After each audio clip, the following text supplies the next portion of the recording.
नवी मुंबईच्या तुर्भा एमआयडीसी परिसरातील एका कंपनीत शुक्रवारी दुपारी घडलेल्या घटनेनं खळबळ उडाली आहे। स्वास्था अॅग्रो एंटरप्राइजेस या कंपनीत जनरेटरमधून बाहेर पडलेल्या कार्बन मोनॉक्साईड या विषारी गॅसमुळे सुमारे तब्बल 20 ते 25 कामगार बेशुद्ध झाले असल्याची प्राथमिक माहिती समोर येते।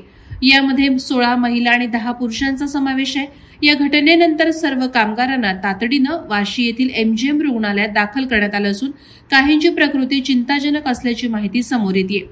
मिळालेल्या माहितीनुसार तुर्भा एमआयडीसीतील D326 क्रमांकाच्या औद्योगिक युनिटमध्ये ही दुर्घटना घडली। शुक्रवारी दुपारी विद्युत पुरवठा खंडित झाल्याने कंपनीत जनरेटर सुरू करण्यात आले होते, मात्र जनरेटरमधून निघणारा विषारी कार्बन मोनॉक्साईड गॅस कामगारांच्या कामाच्या खोलीत पसरला। सुरुवातीला या धुराकडे दुर्लक्ष करण्यात आलं, परंतु काही वेळातच कामगारांना श्वास घेण्यास त्रास, डोकेदुखी आणि चक्कर येणं यासारखी लक्षणं जाणवू लागली। अवघ्या काही मिनिटात 20 ते 25 कामगार बेशुद्ध होऊन खाली कोसळले। कंपनी प्रशासनानं तातडीनं जनरेटर बंद केले, परंतु गॅसचा प्रभाव इतका तीव्र होता की अनेकांना त्रास होत राहिला। यानंतर कामगारांना तातडीनं एमजीएम रुग्णालयात हलवण्यात आलं। सध्या सर्वांवर उपचार सुरू असून कामगारांची प्रकृती गंभीर आहे। तुर्भा एमआयडीसी पोलिसांनी या घटनेची नोंद घेतली असून प्राथमिक तपास सुरू आहे।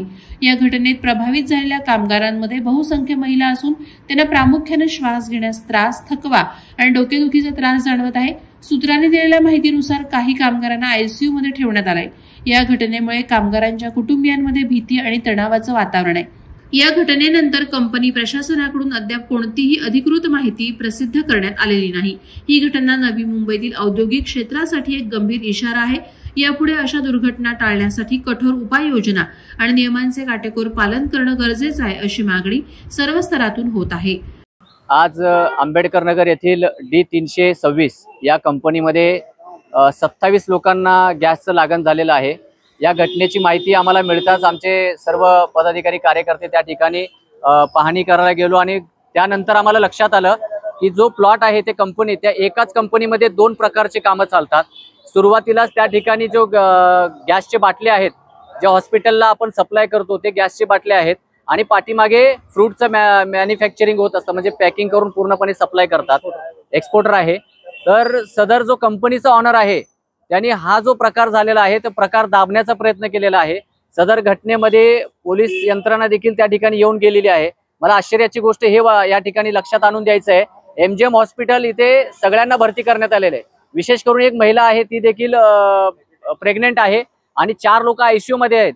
एकूण 27 लोक आहेत आणि या हॉस्पिटल प्रशासनाला देखील सांगून ठेवण्यात आलंय कुठल्याही प्रकारची माहिती बाहेर जाता कामा नये। अशा प्रकारे त्या कंपनीच्या मालकांनी मॅनेज केलंय सगळं काही।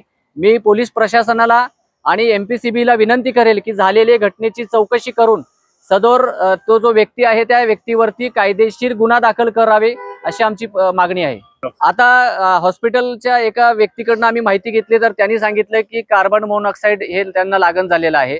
कंपनीचा मालक म्हणतोय की आम्ही जनरेटर चालू केलं, त्याचा धूर त्यांना लागण, धुरामुळे तर हे प्रकार होत नाही। पहिल्यांदा असं घटना आम्हाला दिसून आलेली आहे। वादळवारा लाईव्हसाठी अमोल कांबळे, नवी मुंबई। नवी मुंबई व रायगड जिल्ह्यातील ताज्या बातम्या आणि घडामोडींसाठी सबस्क्राईब करा वादळवारा लाईव्ह चॅनल आणि दाबा बेल आयकॉन।